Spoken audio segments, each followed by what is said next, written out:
Good morning and welcome to Morning Movie News, where each day China's influence over Hollywood grows stronger and stronger. For instance, I don't know if you noticed, but in front of both Southpaw and Mission Impossible Rogue Nation, there were logos for Chinese film finance companies. Because yes, it's all about the money. Both the money that is earned at the Chinese box office, which is significant, in some cases greater than the box office haul here in the United States, and also for the money that China is willing to pour into films for a cut of those same profits. But problems are beginning to arise, and one has to wonder what will be the tipping point for when Hollywood finally has to, start being a little tougher with China. Right now, they're giving them a lot of leeway because, again, there's just so much money involved here.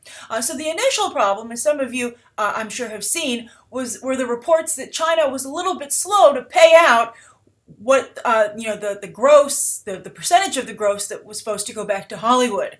We see these huge numbers that are being earned in the Chinese box office, and they're valuable to Hollywood in that they help the box office numbers overall. So studios can make the wonderful claims that propel the film's box office performance across the rest of the globe. Right? When you hear that Jurassic World is the third highest grossing film of all time, you're like, oh, maybe I should go and see it, and that's thanks to China. But again, now we have a situation where the studios aren't seeing all that money, and even if they were to get all the money that's owed to them, they actually get a pretty small percentage of the Chinese box office, with the Chinese government taking the lion's share. But now we have an even bigger problem, which is starting to emerge, and that is China's rampant disregard for copyright law. And the latest development in this takes on Frozen, and there are quite a few Frozen fans, so we'll see what happens here. So what is happening? Well, China just got the 2022 Winter Olympics, which in and of itself was controversial because I believe it's the first city ever to host both Olympics, both a Summer and Winter Olympics, and people kind of feel that that deal was secured under nefarious means. Basically with more money. China's become, a little bit like a criminal, organization that just, puts a lot of money under the table, like the mob or FIFA. But anyway, they are having a competition for people to submit songs to be, the official song of this Winter Olympics, because it's never too early to start promoting your Olympics, because you want people to book travel, etc., etc., and you also want to attract sponsors. So anyway, one of the entries is blatantly a ripoff of Frozen's Let It Go. And it's called Dancing on the Ice and Snow, so it even rhymes with Let It Go. I'll put a link in the video description to a YouTube video that really does a mashup comparison to just show, again, how blatant this copyright infringement is. But the song basically has the same melody in terms of both the music and the lyrics. So China so far isn't doing anything, and this is still a contender for the official song of the Olympics. Now the other thing that was also brought to my attention and got more coverage from this instance was something that happened a little bit back, where a Chinese animator or animation company presented a film called The Autobots, which was a clear ripoff of Cars, and then just claimed to have never seen Cars. That actually had to be pulled, but, it was really problematic, and again, targeting Disney. Of course, though, Disney animation is very popular the world over, but still, again, a blatant disregard for copyright infringement, I think is going to be a big problem going forward. So I'm curious, what do you think? Is China more trouble than they're worth? And what do you think will be the tipping point when maybe some people in Hollywood will start to see things that way? Because again, there's just so much money to be had there. Although, considering some of the financial problems that China's had as of late, like in the last few weeks, they might lose their power there, and that could be the one thing that truly does undo China. So anyway, that's the first story of the day. I'm very curious to hear your thoughts on that. Hollywood's always had to battle piracy, but it's always kind of been in the shadows. This is like, an Olympic promotional event, so that's like pretty crazy. But anyway, The second story is about our old pals at Sony, who have not had a good time as of late. They, of course, had the incredibly embarrassing hack, which not only revealed some very unfortunate business practices and, not particularly smart business practices, but also led to a major shakeup in who runs Sony Pictures. And then to top it off, after the interview, was totally imploded and was never really the box office contender it was meant to be. So, I mean, people saw it, but still it made it nowhere near what it would have made if it had been unencumbered as it was. But anyway, then 2015 has not been a great year for Sony. Their slate's been really lacking. With many people actually, and a lot of you have sent me this article talking about how Amy Pascal, left Sony in bad shape, and their slate this year is just a sign of what a bad job she was doing, besides the Sony hack emails. But anyway, Paul Blart Mall Cop 2, not as strong as the first Paul Blart, although it seems to be doing very well on streaming. The Wedding Ringer with Kevin, The Wedding Ringer, The Wedding Ringer with Kevin Hart, that did pretty well. Pixels, everybody was like really hoping the Pixels failed, and it to some degree did. Chappie, I love Chappie, but most people did not. And then Aloha, of course, blew up in their faces, not only with people not seeing it, but with that, unfortunate situation where Emma Stone was playing a Hawaiian.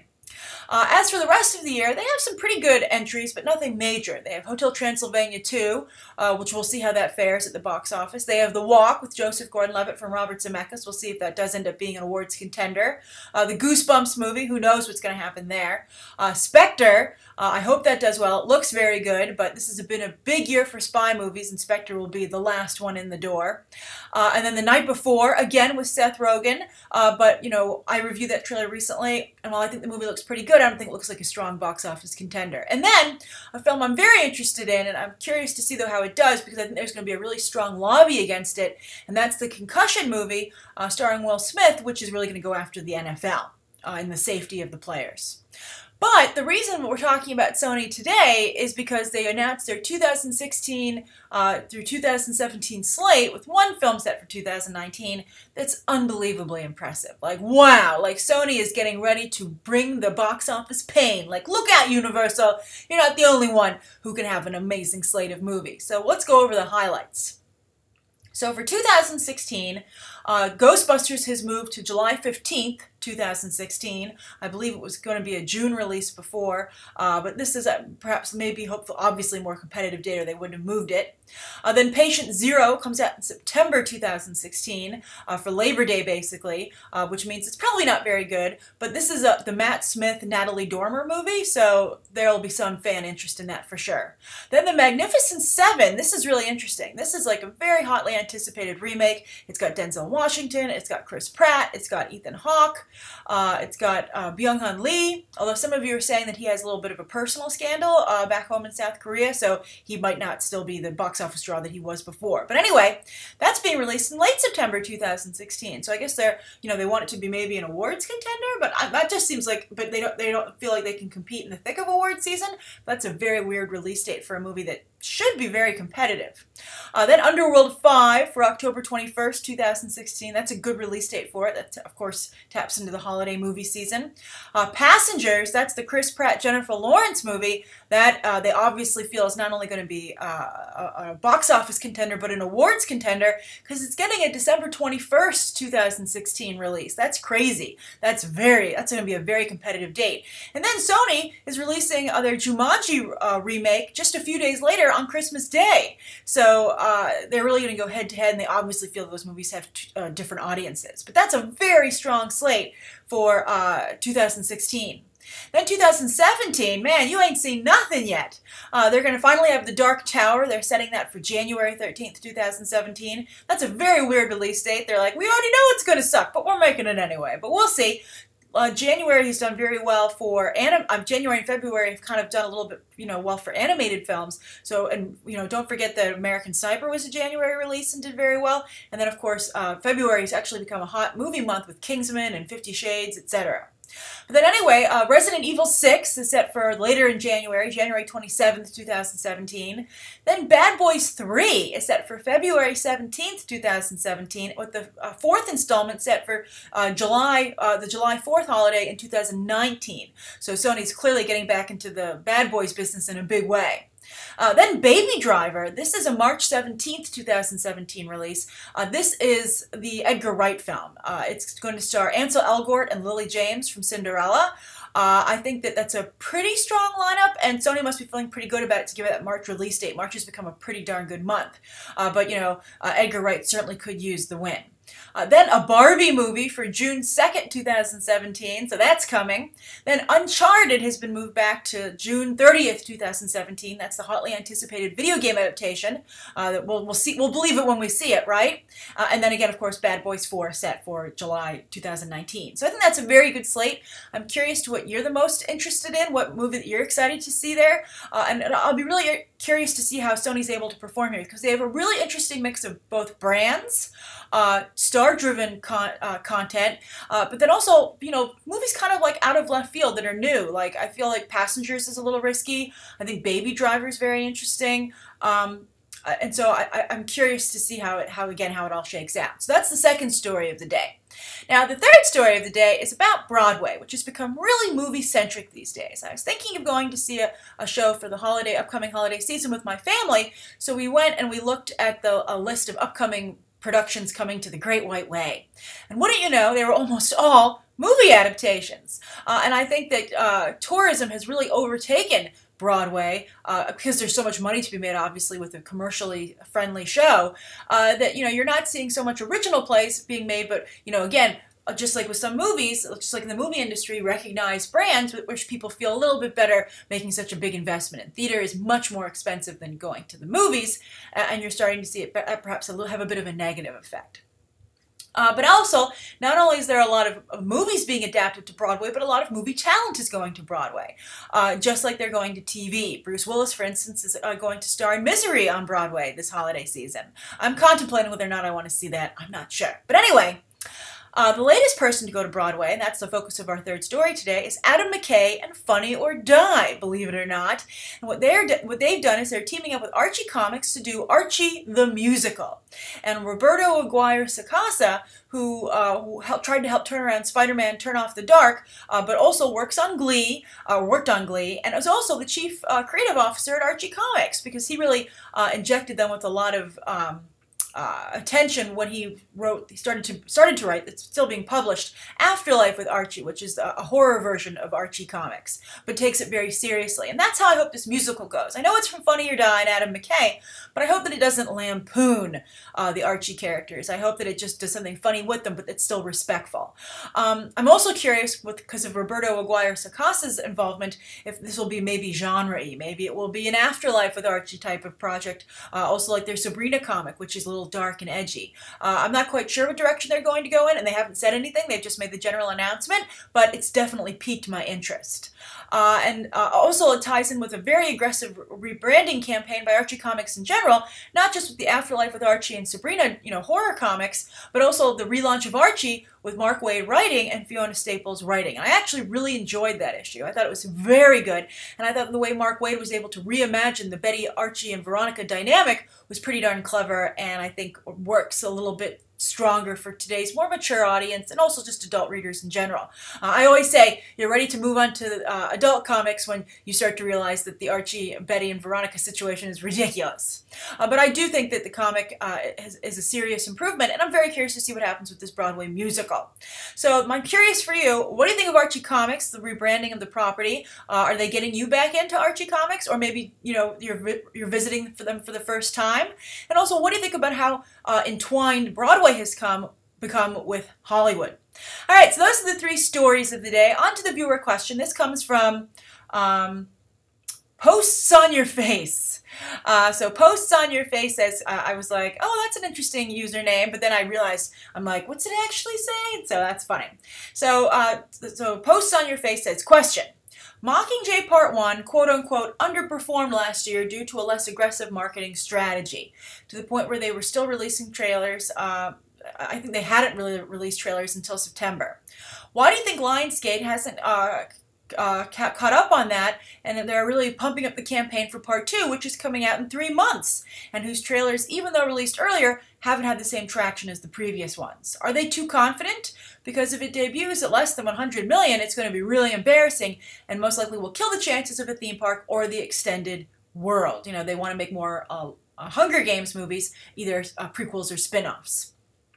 Or sequels, maybe. But anyway, let me just do some clarification first, and then I'll answer your question. Posts on your face. The first is I think that the Mockingjay Part 1 did do, I think, an okay job with its advertising campaign, and did actually have a trailer reveal at Comic-Con last year, you know, the year before this, but it wasn't done through the convention. It was done through like a promotional event at San Diego, but they didn't have like a panel and everything. But I think that the reason that Mockingjay Part 1 underperformed was because I think that it, you know, the reviews and the word of mouth of it weren't great, and I think it just became, I think maybe, you know, it became something different than what people had originally signed on for. It became a little more intellectual, a little more political, and people, you know, were used to seeing these arena games and people fighting to the death. So I think that was a big problem for Mockingjay Part 1, and I think it's still a problem for Part 2. As for the advertising, I thought the advertising for Mockingjay Part 2 got off to a wonderful start with that motion poster, as you might recall, which had the Mockingjay, you know, pin, you know, bursting into flames and going through the different, you know, positions of the books, while really pivotal lines of dialogue were played over it. And I thought that was tremendously powerful and one of the best promotions for a film I've ever seen. But that has not continued, and I think that the reason for that is twofold. One is from a business perspective behind the scenes. I can tell you, as someone on the internet, Lionsgate has been very aggressive in a negative way with hampering coverage of the movie. I've had a couple of problems myself, and it's one of the reasons you don't see too much coverage for the film here on Beyond the Trailer. Then the other thing is that I think that they're not quite sure how to market what's the end of this series of films, but what they very much do not want to be the end of the franchise. I think that that's a real problem, a genuine problem for Lionsgate, and obviously their PR team hasn't cracked it. Also, maybe this movie still has a lot of the problems of Mockingjay Part 1. They didn't fix it because it was filmed back-to-back. I talked about that in one of my trailer reviews. That's the problem with filming your films back-to-back. You can't course correct for any problems that, you know, were unforeseen, but that arise when the audience finally sees your movie and speaks up and says, I don't like what you decided to do. And, you know, you're like, uh-oh, I can't change it. I already shot it. And I've edited most of it. So I think they might be a little bit stuck where they're like, well, maybe if we just hold back, people will just, you know, go because it's the final Hunger Games, or, you know, the conclusion to the story that everyone's been enjoying. But I just think it's a little bit of a problem, both, you know, from a business standpoint in terms of advertising, but also, you know, and creatively because of the direction of the franchise, but then also because of the long-term plans that Lionsgate wants to have for this franchise. But we'll see how it does. I don't think it's in danger of doing under 100 million when it opens, but I think that what might be a genuine problem for this film is that Star Wars is coming out so close to it, and I think that a lot of people who are on the fence about seeing it, maybe because they've never been big Hunger Games fans or they had problems with the Mockingjay Part 1, and I've seen a couple of you already say this, might just be like, you know what, I'm going to save my money for Spectre, for Star Wars. It's just an extremely crowded movie season, and it's just all year long because there are just so many franchises these days, and it's a big problem for franchises going forward. Alright, so that's today's morning movie news. Thank you so much for tuning in. Please write down below what you think of today's top 3 stories and that viewer question, anything you'd like to see covered tomorrow on Friday, and any questions that you might have. Thanks for watching. Bye.